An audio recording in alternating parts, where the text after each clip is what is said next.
Dive into how Kouga Municipality claimed the title of Eastern Cape's best performing municipality at the 2025 SAPOA Ratings Africa Awards. Presented by Business Engineering, in this episode we uncover Kouga's winning strategies in governance and finance, explore innovative service delivery across coastal and rural areas, and look ahead to Kouga's first AI initiatives for a smarter, more resilient future. My guest today is Dawie de Jager, Deputy Municipal Manager at Kouga Local Municipality. Dawie, welcome back on the show. Kouga Municipality has been crowned the best performing municipality in the Eastern Cape at the 2025 SAPOA Ratings Africa Awards with an outstanding MFSI score. What core strategies in governance, fiscal management and infrastructure investment have driven this success, and how can they inspire other municipalities tackling financial distress?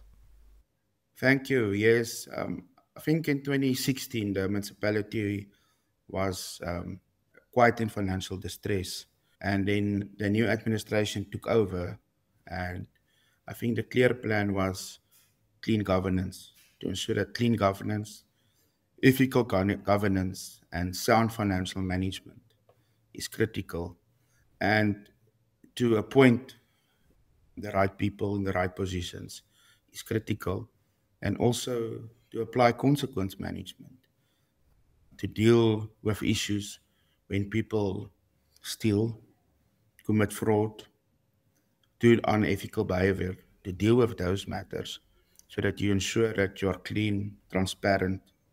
And I think that is what Kouga embarked on. Every year, our audit outcome improved, because we have sound financial management. We are lucky to have had two good CFOs. I know our former CFO is now working at Mossel Bay, and he was very strict on the purse. And our new CFO instilled sound financial management, ensure that we work according to the Municipal Finance Management Act, and that helped us to achieve our first clean audit. And also what we did is, as I said, ethical governance, appointing the right people, appointing competent people. I think that's very important. It's difficult today in local government, especially a municipality of our size, because you can't attract the same people you attract at metros and places like that. And then you've got issues like the upper limits, limiting municipalities in what you can offer senior managers. And it's sometimes not attractive for middle managers, but we are lucky that we try to recruit the best.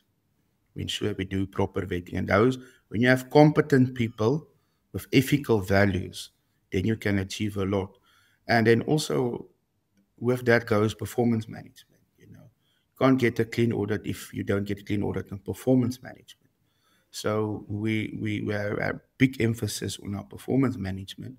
And what we have done is also we've introduced new systems in our performance management.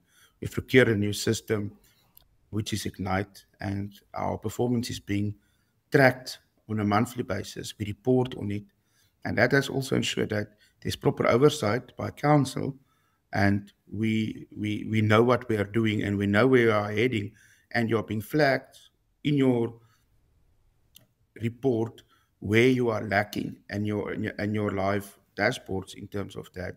So to get the performance right from top to bottom, and we have cascaded performance from top to bottom. It's still difficult, it's not a perfect process and it takes a bit of time. And then also, I think infrastructure is very important. You inherited the dilapidated infrastructure, and then you need to work. How do you fix it? Start from scratch, fix your wastewater treatment works, get your bulk infrastructure ready that you can become investor friendly.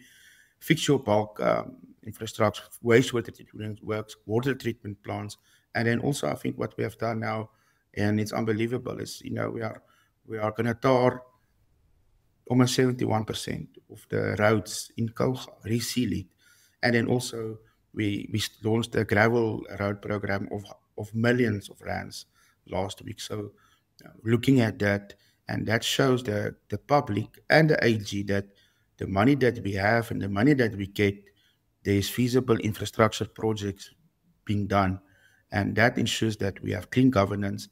And I think not only do we get a clean audit, but we can show we have something to show for the money that we have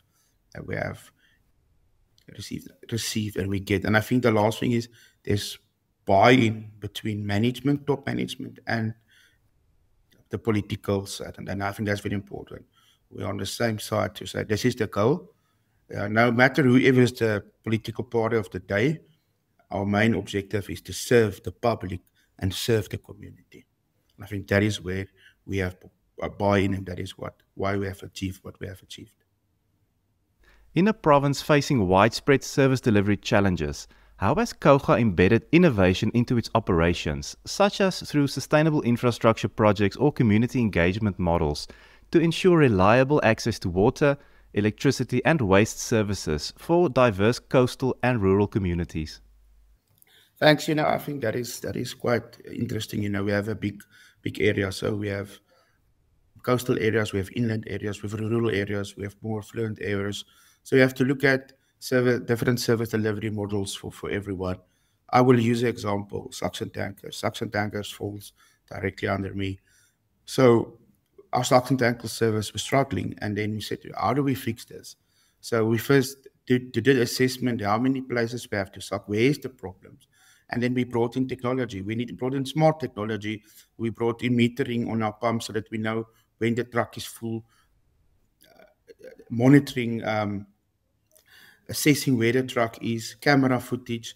And then what we also did is to ensure proper service delivery is the incident management system that we introduced, and then the proof of doing the service. So when the service is completed, the driver takes a picture of the address and takes a picture of the tank being full, load it on the system, and then the customer receives an SMS with a link, and that customer goes into that link, and that customer sees the service has been done. The same with our other services, like if you report a faulty water meter at your house, it's reported through our call center, it's loaded on our system, the relevant person is dispatched, goes there, fixes the meter or takes a picture, submits proof, and that member of the public receives a notification, and they can see evidence that service has been delivered. And I think that's really transformed the way we are delivering services. And then also the public then has an option to rate our service and tell us where we have gone wrong, where we have done well. So if we have the service was not up to standard, what is the issues? Then they respond, and then we can know where we can fix, and then we interact with the relevant departments. And I think also in terms of our smart electrical meter reading, the pilot programs running out, trying to replace, at the end of the day, you want to replace all your meters, your electrical meters, by smart meter reading. Then you don't have to have meter readers to go out anymore to read meters. It saves time, it saves money. And even at our plants, we have introduced the state-of-the-art plants that was now upgraded in KwaNozamu and Humansdorp. Our wastewater treatment works with state-of-the-art technology, smart technology, monitoring levels, monitoring everything in the plant. And that also gives you indication when there's problems, that gives you an indication where the problems are, what to address in the problems. And that's how we use that type of technology to know where we are going at. And there's many other alternate options that we are looking into to deliver services. I think I've mentioned it and also previously, but in our building plans, we everything is online, so it ensures a quicker turnaround time to the public, no matter where you are at, and the public are able to do those things from anywhere in the country, rather than just to come in and physically submit. And I think if you look at the communities, we are part of this compact project in the country, where one of 3 municipalities compact citizens monitoring project. And that's where going out to the community, check what is their problems, so that the community tells you, and try to engage the community. And I think what we have also to get the information out to the community in the languages of the community. There's different languages, and not all people understand English or Afrikaans. So we're trying to, in many instances, get the information out to the public in different languages, so that that is implicated or affected by the service delivery is understanding what's happening. And I think also one of the main things we have introduced, is our WhatsApp group. So we have WhatsApp group for all wards. We deal with your service delivery problems, notices, all the information that is required is there. And that is being every ward. If you're in Ward 1, you can see what's happening in your ward. I might like to say there's only one app, and that's WhatsApp, because it's such a good communication tool. And we are really using that. And I think we're seeing success, and we're getting feedback, and we know we are trying to interact with the public in terms of that. I think that is some of the innovative ways we have implemented. Say many I can keep you busy the whole day, but there's some of the innovation. In recent months, how has the Collaborator platform transformed processes in KOGA, and what specific gains, such as faster turnaround times or boosted compliance, have contributed to your award-winning performance?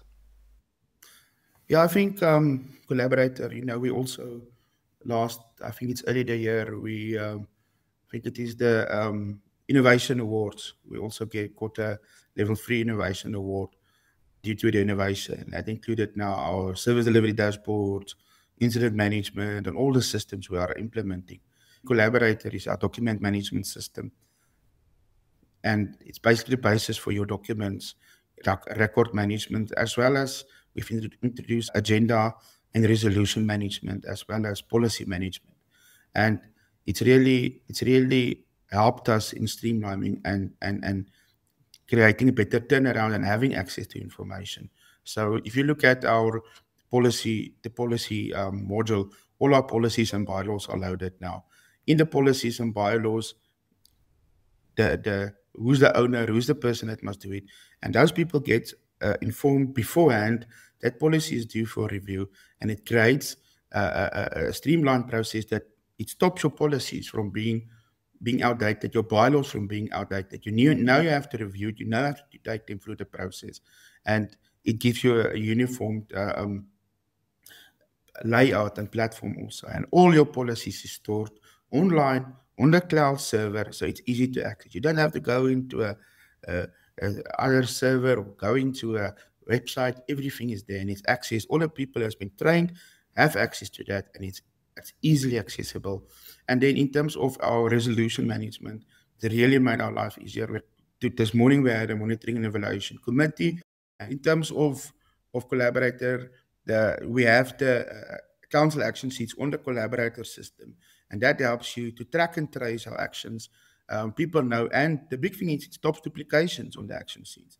So when an item is done, you clear it and it's off the action sheet. So councillor, there's proper oversight, council can play oversight, and officials know what to do. And also the agenda management. We have done our first agenda through it. It just saves you time, bureaucratic processes, and it's really an easy system. And I think also, there's feedback from the service provider. So I think one of the most exciting things for me is the AI that we're busy with. It's not finalized yet with Collaborator, but all the information you can get that is loaded on Collaborator by yourself. If you load all your documents there, do your search, you sit in a council meeting, you do your search, and you get the answer without going now onto internet or in your files. I think that's really streamlined our processes, and it's an effective system because it's linked with all our platforms, our Share Drive and our Azure cloud server. So it makes it easy, and it just excluded this tons and tons of bureaucratic processes. Looking at AI and future horizons, with emerging technologies shaping local government, what initial AI initiatives is KOGA exploring, perhaps for predictive maintenance or data analytics, and how do they fit into your vision for resilient, inclusive growth alongside ongoing partnerships? Yeah, so I think AI is something that's caught us all off guard. It's moving so quickly. So with AI, we have our service delivery dashboards for our Power BI tools that is linked to our incident management system. And that is with the parameters being set up. It is so easy. The information is pulled through automatically. When it's updated, it pulls through automatically and it gives you your data analytics immediately, and that is unbelievable that we know wherever what services are being delivered in the different wards. And I also think with our smart metering, with AI, with the AR, the data is pulled through automatically and it's interpreted without that person now going through the data. And then also we are currently busy, as I said, we believe we've got one app and that's WhatsApp. And we're busy with a business concept to try to introduce AI in terms of our WhatsApp tool to make it better, more effective. It takes a bit of time because you see there's a lot of companies using that, and it's really time consuming, and people get frustrated because you wait 30 minutes for a response. So AI is something that you have to be careful with, very careful with. I mean, you've seen in legal fraternity people using AI quoting 8 or 9 wrong court cases. So it's difficult, and I always warn people. But we are actively, with the municipality of our kind, we don't have an innovation office, we don't have an AI office, but we are moving to introduce the smart AI tools, even simple things like ChatGPT or Gemini is assisting people to do. If you give the right info to the AI tool, the info that AI tool will give you the better, more accurate information. And that is what we are emphasizing to the people. But at the end of the day, in service delivery, and I think in public sector, it's very important still to keep the human relationship. To let the people know you're introducing these new systems, but we are still here, and we are still here to deliver the service. And you still have a face or a voice to speak with. You don't just speak to an AI robot or an AI chatbot, because I think a lot of people still want that, and they still appreciate that. So it's a balancing game, but it's a game that we are trying to embrace, because if you don't embrace it, you're going to be left behind, and we are proactively embracing it. A special thank you to David de Jager from Kouga Local Municipality and Business Engineering for this insightful conversation on Future Cities Africa.